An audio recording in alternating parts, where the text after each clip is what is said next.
Par rapport aux méthodologies en histoire de l'architecture à l'intersection de l'histoire des femmes, je pense qu'il y a deux grands défis, à la fois la tension entre la grande histoire et la catégorie à part. Est-ce qu'on doit procéder de ce chapitre à part qui traite de façon un petit peu isolée les praticiennes, ou est-ce qu'on doit pratiquer plutôt une politique que je nommerais de gender mainstreaming, donc de diffusion des savoirs genrés dans ce qu'on nomme la grande histoire. Ça, c'est la première tension. La seconde tension, c'est est-ce qu'on traite de cette histoire des femmes et des praticiennes à travers des jalons historiques, des critères canoniques qui sont en fait nos façons de faire en histoire de l'architecture actuelle, ou est-ce qu'on cherche à travailler plutôt à la marge? Et je crois que ces deux enjeux se recoupent. Et en tout cas aujourd'hui, ma politique, parce que je pense que ce sont des choix politiques, c'est de ne pas opérer un choix. Pour moi, ce n'est pas l'un ou l'autre, c'est vraiment l'un et l'autre. C'est-à-dire, on doit procéder de la catégorie à part et de l'intégration dans la grande histoire, et on doit procéder du canon, mais aussi de la marge. Et c'est ça aussi qui est parfois compliqué et qui nous met face à nos propres paradoxes et qui met en tension ce que l'on peut écrire ou faire en histoire de l'architecture. Mais je crois vraiment que c'est l'un et l'autre. Et parce que ces enjeux vont toucher des publics différents, vont toucher aussi des questions d'histoire différentes et des postures critiques différentes.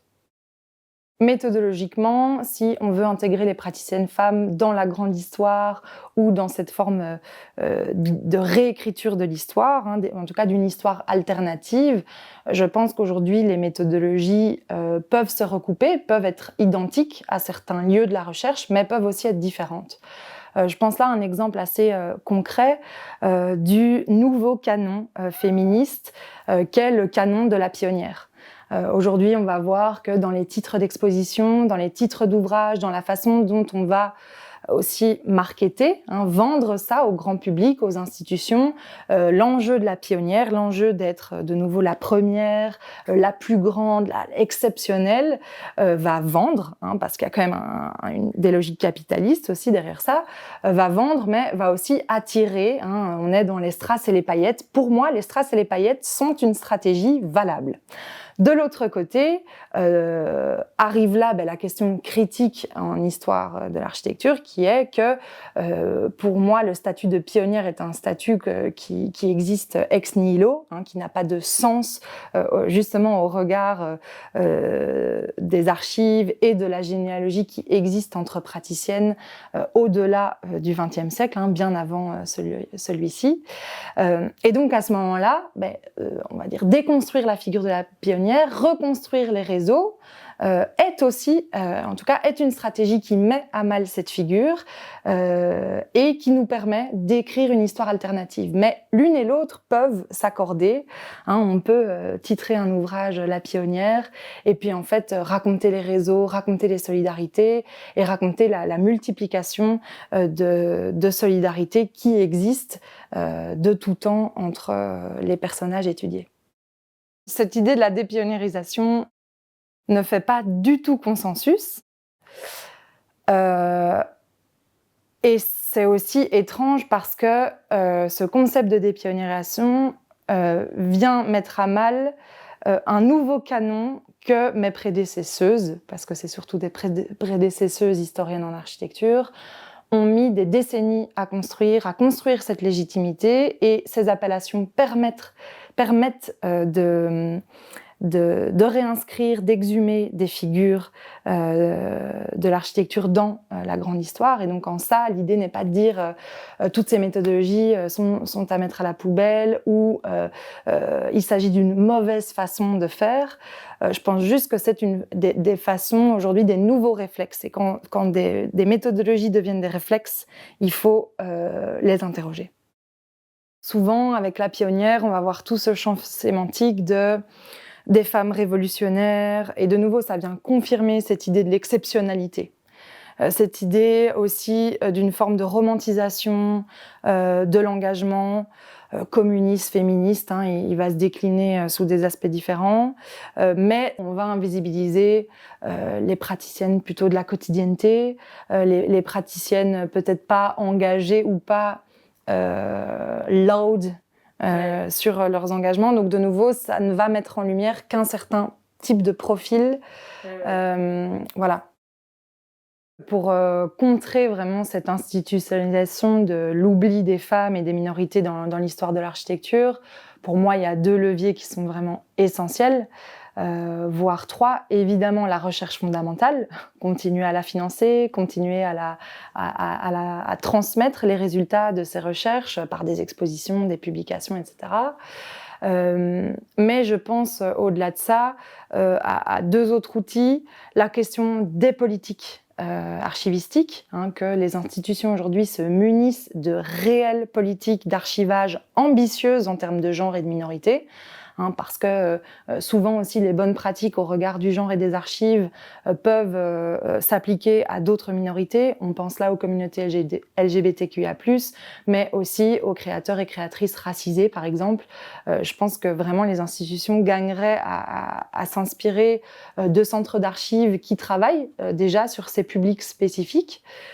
Et puis, évidemment, la question de l'apprentissage et la question pédagogique. Pour moi, ça reste le levier ultime, je pense, pour changer nos manières de faire et de penser en architecture et en histoire de l'architecture. Et que le fait de rendre obligatoire des cours sur le genre en architecture pour traiter à la fois des enjeux historiques mais aussi des enjeux contemporains, c'est une nécessité absolue. Et aujourd'hui encore, on peut être diplômé en architecture, que ce soit en France, en Belgique ou peut-être en Suisse, ça je ne sais pas, mais sans avoir eu l'obligation de passer par les grilles analytiques critiques du genre. Et ça, pour moi, c'est un angle mort encore aujourd'hui. Et quand je parle de l'angle du genre, pour moi, c'est plus largement des outils critiques féministes intersectionnels qui viennent recouper aussi les decolonial studies, les études aussi de classe, en fait, la question des enjeux du pouvoir en architecture. Mes récentes recherches m'ont permis de comprendre 2 choses au regard des archives.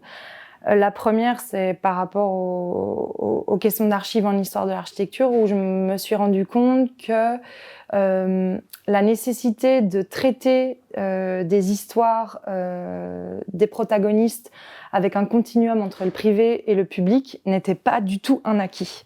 C'est-à-dire qu'aujourd'hui, on va avoir encore beaucoup d'institutions qui vont avoir des politiques archivistiques où on ne garde que la production architecturale, c'est-à-dire les plans, les coupes, les élévations, les maquettes, mais tout ce qui est de l'ordre du privé, hein, même si les féministes nous l'ont dit et redit, le privé est politique, hein, tout le privé va être laissé aux familles, jeté hein, parfois, et ça c'était un aspect dont j'avais pas assez conscience, et je pense que là il y a vraiment tout un travail peut-être encore de plaidoyer à mener auprès des métiers liés à la mémoire, liés aux archives, mais aussi liés à une question de plaidoyer auprès des architectes. Hein. Quand on constitue nos archives, il n'y a pas seulement la question des plans qui vient éclairer nos pratiques, les questions du travail reproductif viennent éclairer notre travail productif. On a souvent l'idée que ce sont des documents morts, hein, qui dorment dans des tiroirs, mais en fait ce sont des documents qui sont chargés d'affect. D'affect par les personnes qui nous les transmettent, par les personnes qui les traitent, d'affect aussi quand on voit parfois les débats politiques autour des questions de préservation de la mémoire. Le matrimoine, le patrimoine ne sont pas des sciences exactes, au contraire, ce sont des sciences humaines, fondamentalement humaines, et donc liées à nos relations, liées à nos sens, et en ce sens très très très fragile et riche.